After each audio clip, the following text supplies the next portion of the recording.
नमस्कार, मैं नियाज खान और आप देख रहे हैं एनएम न्यूज़। हिंदुस्तान की सियासत वीर सावरकर और महात्मा गांधी के विचारधारा के इर्द गिर्द घूमती रहती है। कहते हैं कि अगर आप सावरकर को अपना आदर्श मानते हैं तो फिर महात्मा गांधी को नकारना पड़ेगा, या फिर अगर आप गांधी की विचारधारा पर चलते हैं तो फिर सावरकर को पीठ दिखाना पड़ेगा। सावरकर की विचारधारा को लेकर हमेशा हिंदुस्तान की सियासत गरमाई रहती है। एक तबका सावरकर को हीरो बताता है तो वहीं दूसरा तबका विलेन। हालांकि हीरो और विलेन बताने की इस लड़ाई में बहुत विरोधाभास है। इस वीडियो में हम आपको सावरकर की जिंदगी से जुड़ी उन तमाम पहलुओं पर नजर डालेंगे जो उनकी शख्सियत को उभारेगा। इसके बाद आप खुद तय करें कि सावरकर आपकी नज़र में क्या है। दरअसल बात उस जमाने की है जब अक्टूबर 1906 में लंदन में एक ठंडी शाम सावरकर इंडिया हाउस के अपने कमरे में झींगे यानी प्रॉन तल रहे थे। सावरकर ने उस दिन एक गुजराती वैश्य को अपने यहाँ खाने पर बुला रखा था, जो दक्षिण अफ्रीका में रह रहे भारतीयों के साथ हो रहे अन्याय के प्रति दुनिया का ध्यान खींचने लंदन आए हुए थे। उनका नाम था मोहनदास करमचंद गांधी। गांधी सावरकर से कह रहे थे कि अंग्रेजों के खिलाफ उनकी रणनीति जरूरत से ज्यादा आक्रामक है। सावरकर ने उन्हें बीच में टोकते हुए कहा था, चलिए पहले खाना खाइए। बहुचर्चित किताब the RSS icons of the Indian right लिखने वाले नीलांजन मुखोपाध्याय बताते हैं, उस समय महात्मा गांधी नहीं थे, सिर्फ मोहनदास करमचंद गांधी थे। तब तक भारत उनकी कर्म भूमि भी नहीं बनी थी। जब सावरकर ने गांधी को खाने की दावत दी तो गांधी ने ये कहते हुए माफी मांग ली कि वो ना तो गोश्त खाते हैं और ना मछली, बल्कि सावरकर ने उनका मजाक भी उड़ाया कि कोई कैसे बिना गोश्त खाए अंग्रेजों की ताकत को चुनौती दे सकता है। उस रात गांधी सावरकर के कमरे से अपने सत्याग्रह आंदोलन के लिए उनका समर्थन लिए बिना खाली पेट बाहर निकले थे। साल 1948 में महात्मा गांधी की हत्या के 6वें दिन सावरकर को गांधी की हत्या के षड्यंत्र में शामिल होने के लिए मुंबई से गिरफ्तार कर लिया गया था। हालांकि उन्हें फरवरी 1949 में बरी कर दिया गया था। नासिक के कलेक्टर की हत्या के सिलसिले में गिरफ्तारी। अपने राजनीति के विचारों के लिए सावरकर को पुणे के फर्ग्यूसन कॉलेज से निष्कासित कर दिया गया था। साल 1910 में उन्हें नासिक के कलेक्टर की हत्या में संलिप्त होने के आरोप में लंदन में गिरफ्तार कर लिया गया था। एक रिपोर्ट के मुताबिक 1910 में नासिक के जिला कलेक्टर जैक्सन की हत्या के आरोप में पहले सावरकर के भाई को गिरफ्तार किया गया था। सावरकर पर आरोप था कि उन्होंने लंदन में अपने भाई को एक पिस्टल भेजी थी जिसका हत्या में इस्तेमाल किया गया था।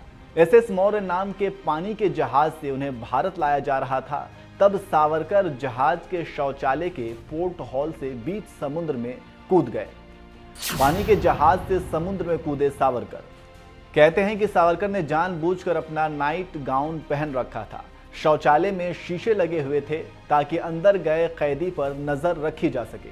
सावरकर ने अपना गाउन उतारकर उससे शीशे को ढक दिया। उन्होंने पहले से ही शौचालय के पोर्ट हॉल को नाप लिया था और उन्हें अंदाजा था कि वो उसके जरिए बाहर निकल सकते हैं। उन्होंने अपने दुबले पतले शरीर को पोर्ट हॉल से नीचे उतारा और बीच समुद्र में कूद गए। हालांकि तैरने के दौरान सावरकर को चोट लगी और उससे खून बहने लगा। सुरक्षाकर्मी भी समुद्र में कूद गए और तैरकर उनका पीछा करने लगे। तट पर पहुंचने के बाद वो तेजी से दौड़ने लगे और 1 मिनट में उन्होंने करीब 450 मीटर का फासला तय किया। सावरकर करीब करीब नंगे थे, तभी उन्हें एक पुलिस वाला दिखाई दिया। वो उसके पास जाकर अंग्रेजी में बोले, मुझे राजनीतिक शरण के लिए मजिस्ट्रेट के पास ले चलो। तभी उनके पीछे दौड़ रहे सुरक्षाकर्मी चिल्लाए, चोर चोर, पकड़ो उसे। सावरकर ने बहुत प्रतिरोध किया, लेकिन कई लोगों ने मिलकर उन्हें पकड़ ही लिया। अंडमान की सेल्यूलर जेल की कोठरी नंबर 52। इस तरह सावरकर की कुछ मिनटों की आज़ादी खत्म हो गई और अगले 25 सालों तक वो किसी न किसी रूप में अंग्रेजों के कैदी रहे। उन्हें 25-25 साल की 2 अलग अलग सजाएं सुनाई गईं और सजा काटने के लिए भारत से दूर अंडमान यानी काला पानी भेज दिया गया। उन्हें 698 कमरों की सेल्यूलर जेल में कोठरी नंबर 52 में रखा गया। कहा जाता है कि अंडमान में सरकारी अफसर बग्घी में चलते थे और राजनीतिक कैदी इन बग्घियों को खींचा करते थे। वहां ढंग की सड़कें नहीं होती थीं और इलाका भी पहाड़ी होता था। जब कैदी बग्घियों को नहीं खींच पाते थे तो उनको गालियां दी जाती थी और उनकी पिटाई होती थी। खड़े खड़े बेड़ियां और हथकड़ियां। सभी कैदियों को शौचालय ले जाने का समय नियत रहता था और शौचालय के अंदर भी उन्हें तय समय सीमा तक रहना होता था। कभी कभी कैदी को जेल के अपने कमरे के एक कोने में ही शौच करना पड़ जाता था। जेल की कोठरी की दीवारों में मल और पेशाब की बदबू आती थी। कभी कभी कैदियों को खड़े खड़े ही हथकड़ियां और बेड़ियां पहनने की सजा दी जाती थी।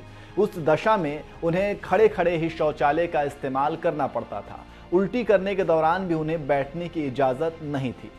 अंग्रेजों को माफीनामा। यहां से सावरकर की दूसरी जिंदगी शुरू होती है। सेल्यूलर जेल में उनके काटे 9 साल 10 महीनों ने अंग्रेजों के प्रति सावरकर के विरोध को बढ़ाने के बजाय समाप्त कर दिया। एक रिपोर्ट के मुताबिक सावरकर की जिंदगी कई भागों में थी। उनकी जिंदगी का पहला हिस्सा रोमांटिक क्रांतिकारी का था, जिसमें उन्होंने 1857 की लड़ाई पर किताब लिखी थी। इसमें उन्होंने बहुत अच्छे शब्दों में धर्मनिरपेक्षता की वकालत की थी। गिरफ्तार होने के बाद असलियत में उनका सामना हुआ। 11 जुलाई 1911 को सावरकर अंडमान पहुंचे और 29 अगस्त को उन्होंने अपना पहला माफीनामा लिखा। वहां पहुंचने के 1.5 महीने के अंदर इसके बाद 9 सालों में उन्होंने 6 बार अंग्रेजों को माफी पत्र दिए। जेल के रिकॉर्ड बताते हैं कि वहां हर महीने 3 या 4 कैदियों को फांसी की सजा दी जाती थी। फांसी देने का स्थान उनके कमरे के बिल्कुल नीचे था। हो सकता है इसका सावरकर पर असर पड़ा हो। कुछ हलकों में कहा गया है कि जेलर बैरी ने सावरकर को कई रियायतें दी। वहीं एक और कैदी ने बाद में लिखा कि सावरकर बंधु हम लोगों को जेलर के खिलाफ आंदोलन करने के लिए गुपचुप तौर से भड़काते थे, लेकिन जब हम उनसे कहते कि खुलकर सामने साथ आइए तो वो पीछे हो जाते थे। उनको कोई भी मुश्किल काम करने के लिए नहीं दिया गया था। हिंसा का रास्ता। अपने ऊपर दया करने की गुहार करते हुए सावरकर ने सरकार से खुद को भारत के किसी जेल में भेजे जाने की प्रार्थना की थी। इसके बदले में वो किसी भी हैसियत में सरकार के लिए काम करने के लिए तैयार थे।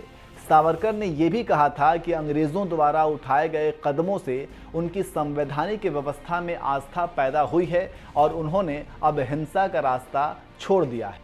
शायद इसी का परिणाम था कि काला पानी की सजा काटते हुए सावरकर को 30 और 31 मई 1919 को अपनी पत्नी और छोटे भाई से मिलने की इजाजत दी गई थी। जेल से बाहर रहने के लिए बनाई थी ये रणनीति। बाद में सावरकर ने खुद और उनके समर्थकों ने अंग्रेजों से माफी मांगने को इस आधार पर सही ठहराया था कि उनकी रणनीति का हिस्सा था, जिसकी वजह से उन्हें कुछ रियायतें मिल सकती थी।